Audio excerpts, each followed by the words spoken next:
apa dia wi amare. Kalau tak benar, tahu Kelantan tahun ni dia kata dia akan showkan kepada hak pusat tu supaya tak wujud lagi PPM. Jadi apa nak ajar kepada puak PPM ni, dia kalau budak-budak duk nyanyilah buah tu tumbuk ni, kalau pecah betul pecah semua. Oh, dia pakat duk peranyuk buat PPM, bagi kita pakat peranyuk dia sorang. Kau ke mana? Dia sebutnya gini, dia kata, nak ayat juruhnya dia ni. Kita tahu rakyat tidak meminta projek pembangunan ini diluluskan. Tetapi sifat cakna BN telah menjadikan tanggungjawab ini murni dan perlu dipikul oleh BN. Adik kakak pelagurlah dengan kenyataan yang disebut oleh Datuk Lee sebentar tadi. Hak kemah lagi dia kata kerana kita benda ini boleh membawa kepada sifat bersyukur kepada kerajaan pusat. Ini salah satu daripada ajaran Islam Hadari. Kita dah dengar bersyukur ni kepada Allah Subhanahu Wa Taala, boleh dia kepada kerajaan pusat. Tolong tanyalah kepada Ustaz Islam Hadari. Tuan-tuan dan puan-puan yang hormati sekalian, sebagai memenuhi penungguan dan penantian adik kakak bapa yang hormati sekalian, rasa agak lama memang kita tak ada ke kawasan Kok Lanah ataupun Tereng ni, maka marilah sama-sama kita ikuti ucapan dan juga ceramah yang akan disampaikan oleh yang berbahagia Tuan Haji Muhammad bin Sabu, Naib Presiden Parti Islam se-Malaysia PAS. Bagi mengiringi beliau, marilah sama-sama kita bertakbir. Takbir.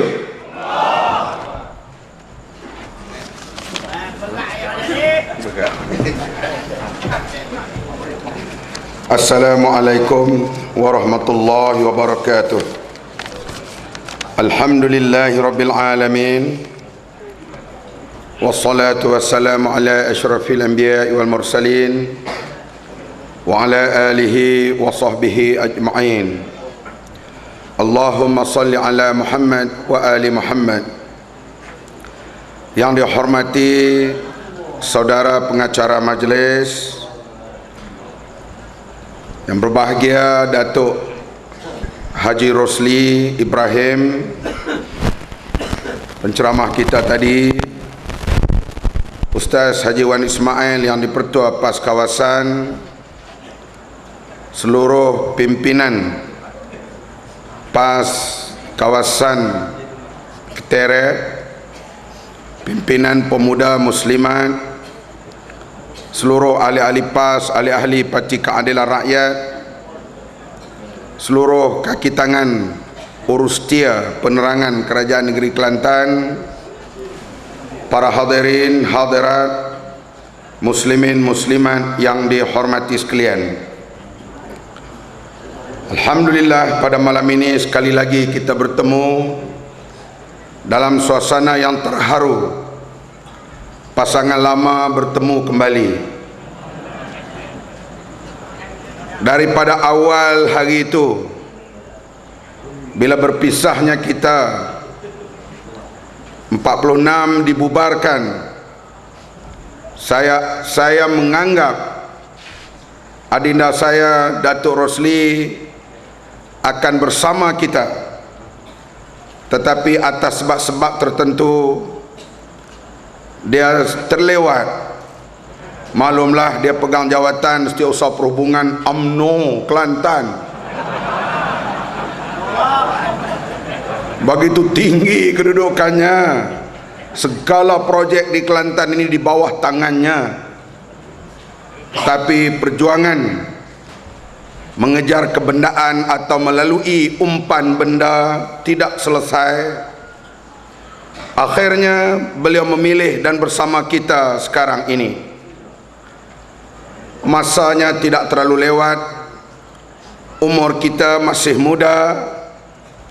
Ayuh Datuk Rosli dan rakan-rakan bekerja kuat bersama dengan kita, rejamkan UMNO kembali kosong kerusi pada seperti pilihan tahun 90. Inilah harapan kita semua menjelang ataupun pilihan raya yang akan datang.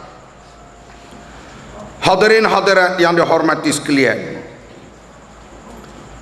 umat Islam sudah tidak melihat negara Islam, keadilan Islam, hukum Islam berjalan sudah lama. Segala keagungan Islam kita dengar hanya melalui sejarah. Teori tak dapat dilihat kerana lebih 500 tahun negara Islam sudah tidak ada. Umat Islam dijajah oleh Yahudi dan Nasara.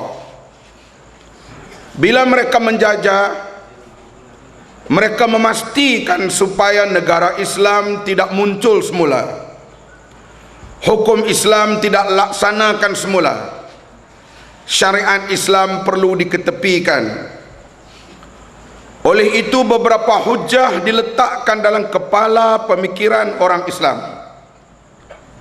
Di antaranya, kalau tegak kembali negara Islam, umat Islam akan mundur kerana ulama-ulama menentang teknologi moden.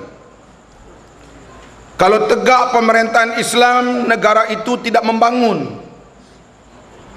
Kalau tegak pemerintahan Islam, wanita akan jadi masyarakat kelas 2. Wanita tidak boleh bekerja. Kalau tegak pemerintahan Islam, akan jadi huru-hara. Inilah kata-kata Tengku Abdul Rahman, Musa Hitam, Dr. Mahathir, Ghaffar Baba, dan mereka ini menyambung lidah-lidah Inggris, penjajah yang menjajah dunia Islam. Hasil daripada penerangan itu, sebahagian besar di antara kita percaya, termasuk saya masa muda-muda dulu pun percaya, yaitu kalau tegak negara Islam tak akan membangunlah rakyat negara itu. Hadirin sekalian, penjajah dia mempunyai kuasa untuk memberitahu rakyat. Golongan yang mempertahankan Islam pula berkubu di pondok-pondok. Sebut kata pondok, kita dah dapat bayangkanlah. Rumah yang kecil, kadang-kadang satu periuk itulah dia masak nasi, periuk itulah dia buat singgah, periuk itulah juga dia buat asam pedas, periuk itulah juga dia masak air. Ini budak-budak pondok duduk di cerok-cerok rantau.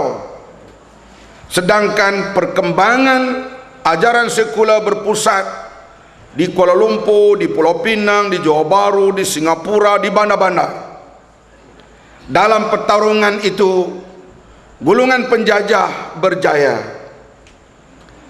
Tetapi para ulama terus memberi penerangan, terus mempertahankan Islam. Akhirnya di abad 15 Hijrah ini, cahaya kebenangan bermula. Dua peristiwa besar berlaku di awal abad 15 Hijrah. Yang pertama tahun 78, kebangkitan Mujahidin Afghanistan melawan Rusia. Yang kedua, revolusi Islam Iran tahun 79. Kedua-dua berlaku di awal abad 15 Hijrah. Mujahidin berperang dalam jangka masa yang panjang. Tidak sempat mereka membentuk negara. Sebaliknya, revolusi Islam Iran berjaya membentuk negara. Cuba kita lihat, bila negara ini ditegakkan, dipimpin oleh ulama Islam sebagai dasar. Sebelum ini kita diberitahu oleh Tun Ghaffar Baba, diberitahu oleh Tengku Abdul Rahman, diberitahu oleh pemimpin-pemimpin sekular, negara Islam membawa kemunduran, ulama menentang teknologi. Tetapi negara yang meletakkan Islam sebagai dasar, ulama memimpin, 25 tahun kemudian kita lihat apa berlaku di Iran.